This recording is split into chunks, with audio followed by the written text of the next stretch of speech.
Okay. So Shuchi, can you tell us something about yourself? My total experience is 9.5 years. So 7.5 years it's in manual testing, that is functional, and 2 years is into automation. So I'm doing automation with using Selenium with Java. And I have basic knowledge about API, which I'm trying to do manually using Postman tool. And the kind of projects I'm handling are basically mobile games, mobile applications, the e-commerce domain, the desktop applications, these things. Right. So can you tell me the test scenarios? How will you test the e-commerce based application? For e-commerce based applications, basically the most prior thing is basically checking of the checkout page as well as checking of the payout page, right?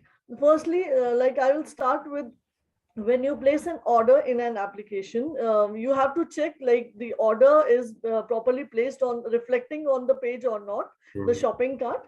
Once clicking on the product, you can check if it is redirecting to the correct product or not. You can zoom in or zoom out, whatever feature is available on the website for the product. There is one more button over the checkout page, that is continue to shopping. So we can check if we can continue to again for shopping or not, or is it like blocking me on the same page. After like you have checked all those cases, you can also check in it like adding or lessen up the quantity if it is working, deleting the quantity, is it working or not. And then once you are good to go with the product, you have to go with on the payment gateway basically. So once you check the checkout thing, you will be asked to sign in case you are not a registered user. So you can sign in over there, and then again you will be redirected to the checkout page where you will be next asked to put in your address, your pin code, your details like telephone number, naming.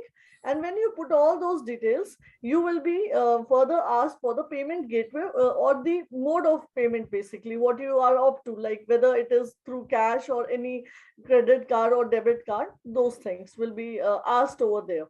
Once you select the payment gateway and go through it, you will maybe even asked for any kind of promo code or coupon code to apply for the particular product. So these things are basically the runtime thing which comes maybe with the product. It's reflecting over the website.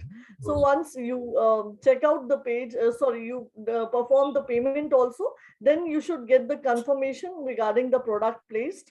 Then even the confirmation mail should have information about the product you have ordered and the delivery time when it will be delivered to the particular address.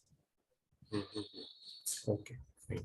Yeah. Now, can you write a Java program or I'll give you one array in which we have to move all the zeros in an array to the end, right? You can share your screen. Maybe you can write it in the notepad or you can write it in the Eclipse or IntelliJ, whichever you are comfortable with. Right. So I'm not comfortable in writing programs actually right now. Okay. No issues. That's absolutely fine. Okay. So can you tell me the logic at, are you comfortable with the logic or you are still learning Java? So still learning. Basically for programming, like you can ask for anything besides when you write about the code, it's difficult for me. Okay. No issues. That is fine. Okay. Now, can you tell me the what is implicit wait and what is explicit wait? So implicit wait, basically we put, firstly, I would like to say like wait is the thing which we introduce when for reducing the synchronization issues basically. So there are two kinds of wait. One is implicit and one is explicit. Implicit wait we put in those conditions. You want to have the one wait for complete page basically. You put the implicit wait and mention the time over there. And explicit wait is like in case you know that particular web element has some issue of synchronization and you want to place that wait only to that web element. So in that case, you can go for explicit wait. And implicit wait is basically put as a global, at a global level, basically on the class. Okay. What is the default wait time for implicit wait?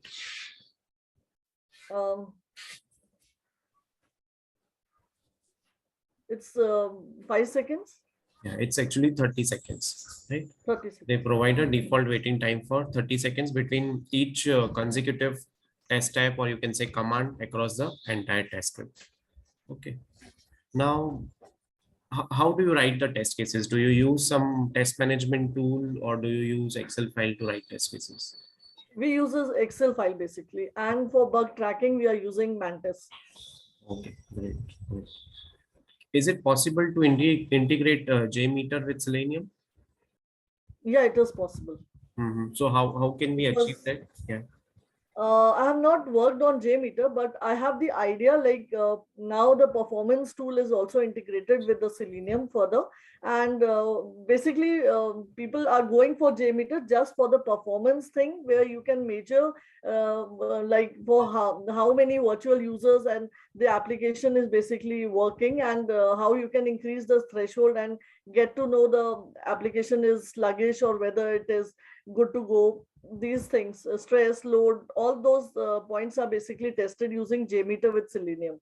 Mm-hmm. Right. Now, let's say there is a project which has recently started, and of approximately there are 5 developers, and you have 2 QA members with you, and you are leading the QA process over there. Okay. Now, you are working on agile methodology. You get some user stories for testing, but sometimes you feel that the build or the release that they have deployed is not up to the mark, and after 2 or 3 hours, you come to know that so many XYZ kind of list of things were missing from the deployment or build itself. So how will you overcome such kind of challenge? Actually what happens sometimes, it happens like this, we come to know like some requirements are missing, they are not up to the mark. Hmm. First thing is like we have to go through the requirements very properly Hmm. and make a clear understanding with the team as well, what are the requirements and what needs to be done in the particular sprint. Secondly, when we are very clear with the sprint, what are the user stories and what needs to go, we have to make sure that there is no resource crunch at the time of deployment, because many times it happens, you are done with the QA part, and when it's about to release, we have resource crunch and we come to know there is some issue with the some bugs also at the release time. So we have to make sure that we have some kind of team members which can work on in such circumstances also. Thirdly, just to avoid all those circumstances, we should definitely work on more and more test cases, so that when you work on test cases, you have an thought process that it's not a monotonous thing, that agile is an process which is completely not a stoppable process. It goes on it's an iteration process basically. So we as a QA testers also should have mind to make it deploy with different kinds of scenarios, so that it misses any kind of bug basically. Right. So let's say if there is no resource crunch, you had demanded 2 resources in your team for testing this particular project. And from development side also, there is no resource crunch. They have a good clarity on requirements as well.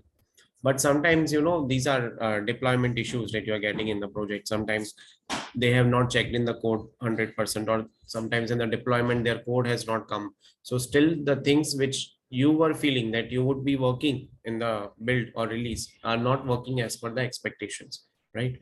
So how will you overcome this challenge? Then we Any have to understand basically what kind of issues are coming. Maybe we have missed cross browser testing, we have missed testing the application on different gadgets or operating system. So what kind of bug is actually coming in deployment? Or maybe there is difference of environment also in staging, in deployment the environment is different, the configuration is different. So we have to understand what is different and what is missing basically, and what kind of bug is basically occurring at that stage. Correct, correct. This is a good point. Okay. Now, let's say you have 2 environments. One is development and one is test environment. In the development environment, generally testers don't test. They only do the testing in the test environment. Now, in the development environment, things are working fine. So what they have done is they have taken that particular piece of code and they have put into the test environment. Then they have created a release for you. Now you don't find that release up to the mark. You don't find it that it is that much stable. But How you will come to know after 3 to 4 hours of testing? Let's say two testers are there, they will start their story testing, they will start the test case execution, and they will test till, let's say, 25th or 26th test case out of total 100 test cases they have, and they'll come to know, okay, this release is not acceptable. So how will you make sure that this feedback comes up on the surface at a very beginning level, right? So Um, what kind of testing will you perform?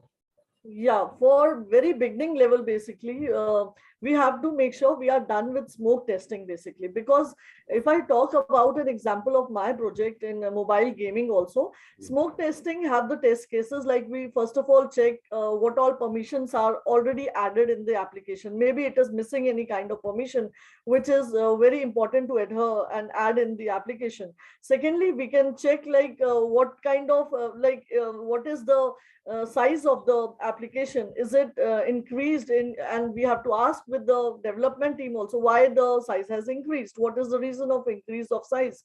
Thirdly, we have to check like whether it is working properly across all browsers or across all gadgets.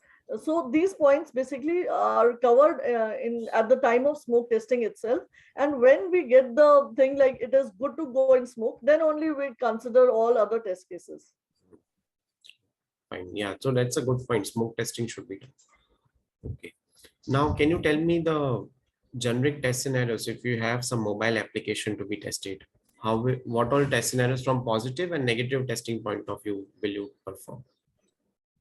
A positive flow, basically, we will check like my application is when I'm clicking the app icon, is it opening or not? In case like I'm inside the application, how much it is taking to open, or whether it is very sluggish to use. Thirdly, I will check like the navigation should be really good friendly, so that I could understand what is the application about and navigate across all the pages. Fourthly, I will check like even placing the application in foreground or background. Is it working in the same way, or I'm losing the data somewhat?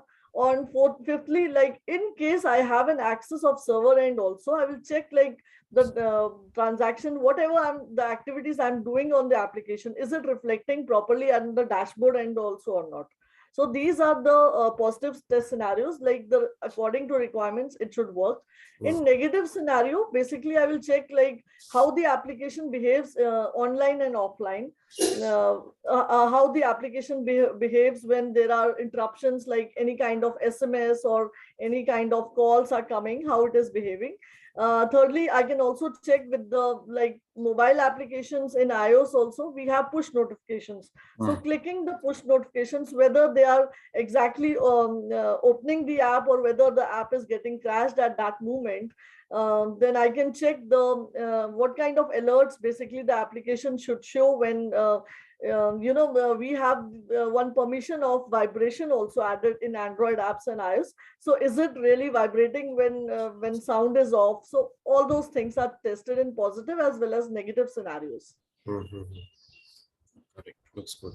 Okay. Now let's say if there are a couple of team members who are junior to you, they have 2 to 3 years of experience and they are working with you in your testing team. Now you are supposed to review their test cases. So which are the different parameters that you will consider at the time of reviewing the test cases? Okay. While reviewing the test cases, firstly, I would like to prioritize my test cases, because the reviewing of each and every test case is really very hard job, which cannot be done also. So we have to prioritize what are the blockers, what are the critical test cases which has to be work done. Thirdly, I will prioritize what are the minor things which, in case if they are not working, if they are masked or if they are latent, what are those cases. And fourthly, I will then go for cosmetic or UI kind of issues which are not that kind of important also. And in that case also, it depends like on which level these bugs are coming. If it is on very front level on the pages, what we user will definitely open and see, so that has to check with the severity and priority also. Now consider there is an application, web-based application, which has a number of pages like 1 to 30 pages are there in that web application. So is there any effective way to test that all the pages are working? Like manually we can check using one tool is there, Senior, in which we basically put the URL of the website and it checks the broken links. If they are there, it will show the broken links, the list of the broken links. Okay. And using Selenium, we can check broken links using like capturing all broken links with the tag name, which will display all the links, and then we can check if they are working also or not using the method HTTP request. I don't remember that method right now, but we can check by fetching all the basically the links which are available on the website and checking if they are redirecting also to correct page or not. We can also check that by using asserts over in the script itself.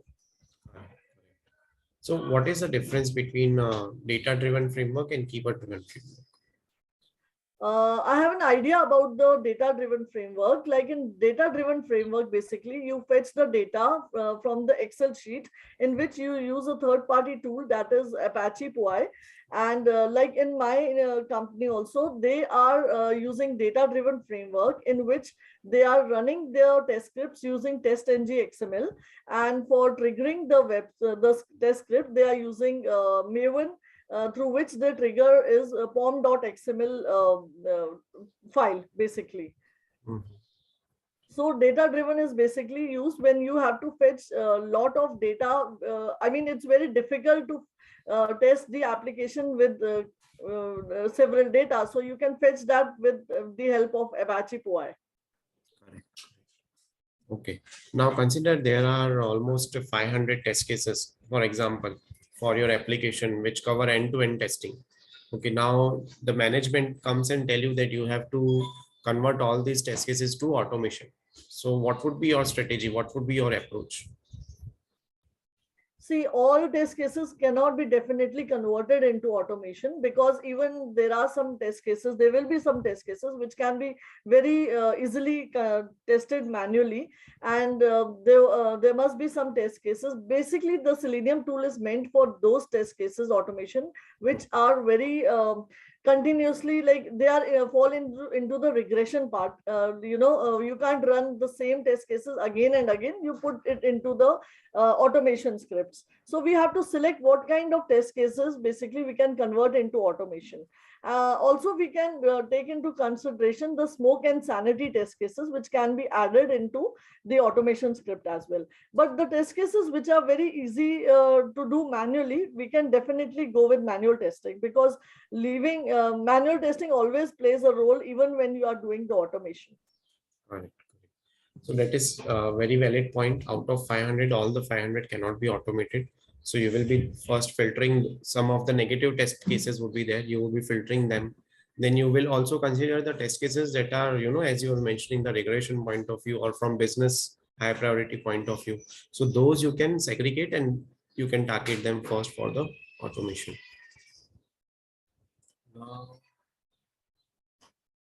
Okay. Now let's say there is a member in your team who was supposed to complete the story in this particular sprint. You have 2 weeks of sprint, for example, and you have given him or her a story which was supposed to be completed in that particular sprint, but somehow he could not complete, right? So what would be your next step?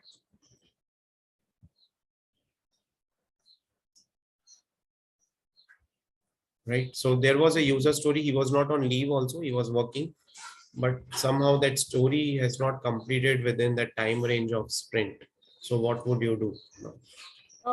See, it depends actually how much time basically is left. In case I'm left with 1 or 2 days, I will try to make the person again understand the requirement and work on it.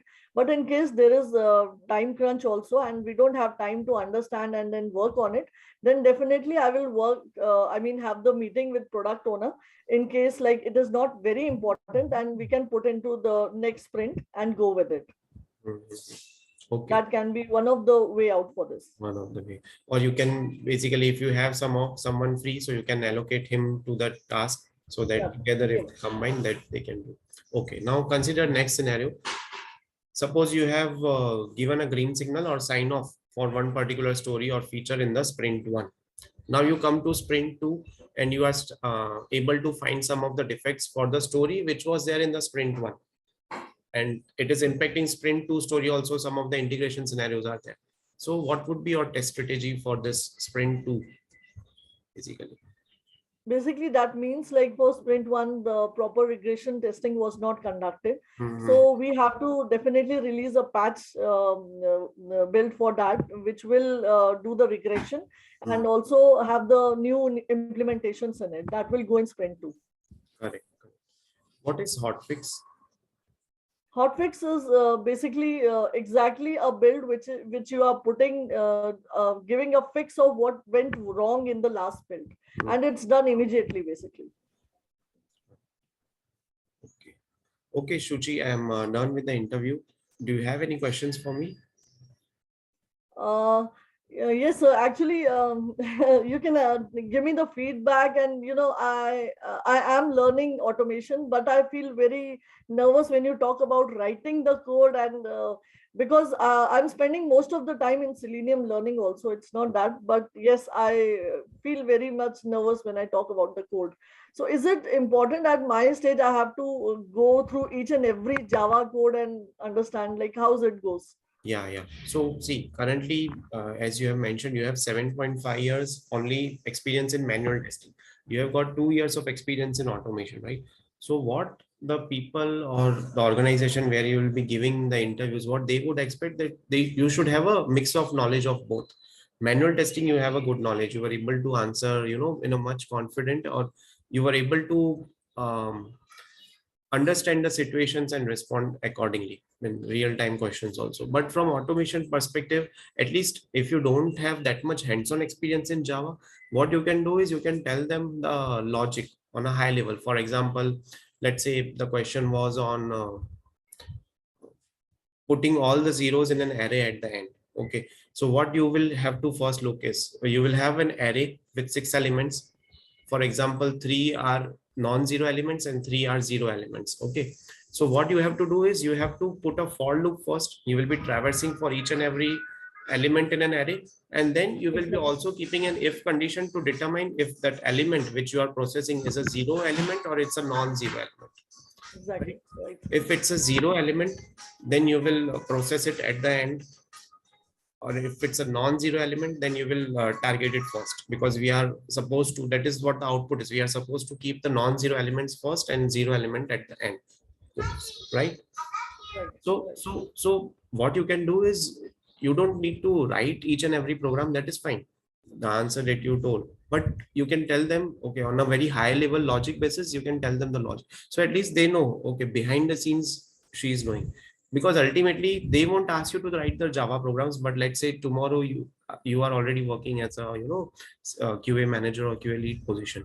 So now how will you evaluate that if some person comes to you in a team and tells that I need 2 days or 3 days for writing this code? You would be able to evaluate that this particular time is required to them only if you have some ground level knowledge of the task which he or she is already doing. Otherwise, what they will do is they will complete the task in half day and then they'll sit idle for 2.5 days. They Right. might take the advantage of this situation, right?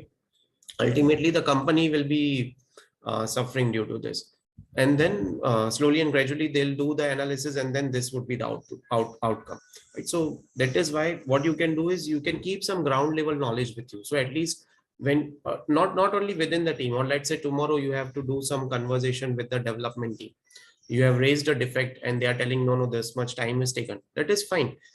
They have their expertise in their development thing, but it should not be something that they might start dominating you. It should be a win-win situation for both the teams, right? Yes. So from that angle also you have to think, right? Got it. Got it. Right. So ground level knowledge, the basic knowledge you can keep, so that if anyone is stuck, or let's say if anyone is leaving the company and someone is coming, so what kind of KT is required, what kind of automation knowledge he should give to him before leaving the company. So those kind of things you'll have to see, right? Yes. Yeah. Got it. I will work on it. Definitely. Yeah. Yeah. So rest all looks good, Suchi. Anything Okay. else? No, I'm done. I'm done. Yeah. Thank you so much. It was nice talking to you, and all the best for your career. Thank you. Thank you so much. Right. Bye. Any feedback for the channel? Like what kind of videos would you like The to? channel is actually very great because whenever I get stuck somewhere on any kind of concept, I always look for the videos, whether it's your channel, whether it's two, three more channels. But this mock interview thing is so great and helpful to us that we gain a lot of confidence, and the exact replies basically what you always try to give your people. So it always helps us to have a clarity on the concepts. That is much appreciable thing. Yeah. Thank you so much for watching, and please share our channel link and name with in your network and within your friends. Definitely. Thank you. Bye. Yeah.